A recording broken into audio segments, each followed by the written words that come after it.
Sheriff of Sarasota County, Florida, Sheriff Kurt Hoffman.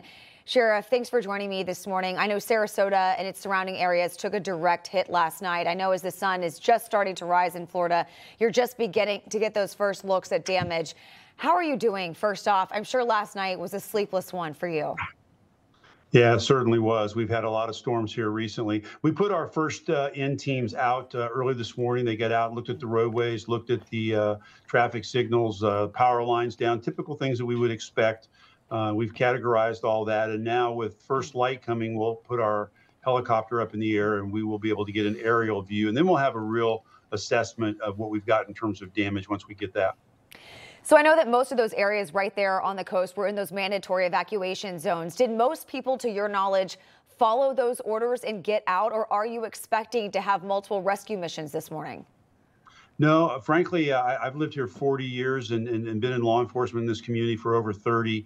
This storm, people did heed the warning. We had a record number of people on I-75. The streets were pretty much vacant on the Barrier Islands when our deputies were out there before we pulled them back before the storm. So I'm optimistic that we're not going to have any fatalities and hopefully very few rescues. So what do you see as being some of the bigger challenges that you're going to face here on day one after Milton?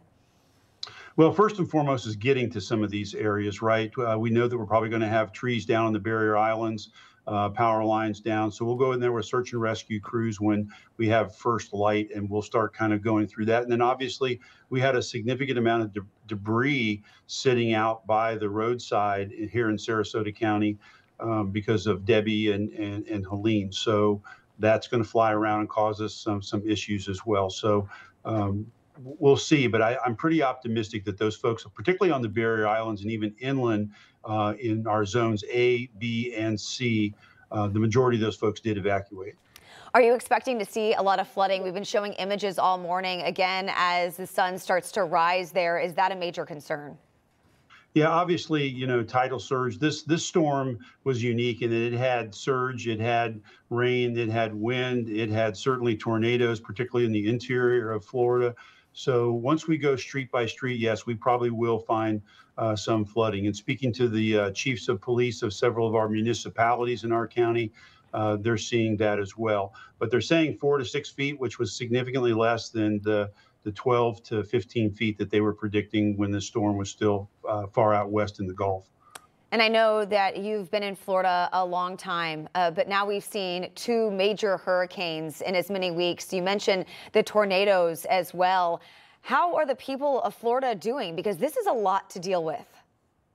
It is, but I can only speak for my county, the folks that I've talked to and that I've emailed during this and after and even this morning.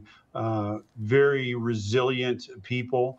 I think that's Floridians in general. This is something that we deal with and that we live with day in and day out. And I already see opportunities where people are out there helping their neighbors and their friends. And that's a good sign.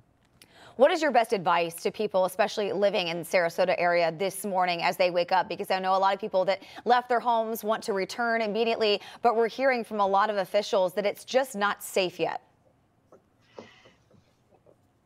Yeah, so we messaged that before the storm.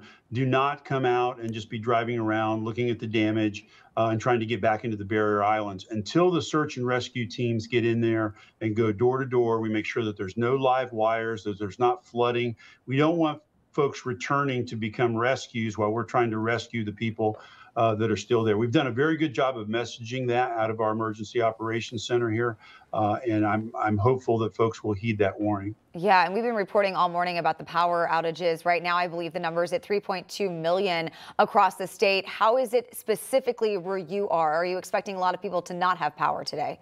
Yeah, we are. We're already getting reports of that. And even I have 1,000 employees. And as employees start to report in from various parts of the county, they're telling us that they've got power outages really from the south all the way to the north. So we expect that and probably will be a while. Obviously, with the other storms that we've had, Helene, we've stretched some of those assets thin. But we did have a lot of power crews staged. So we're hopeful we can get that back on shortly. All right, Sheriff Kurt Hoffman, thank you so much for joining me this morning. I know you have a very busy day ahead of you. Appreciate you. Yes, thank you.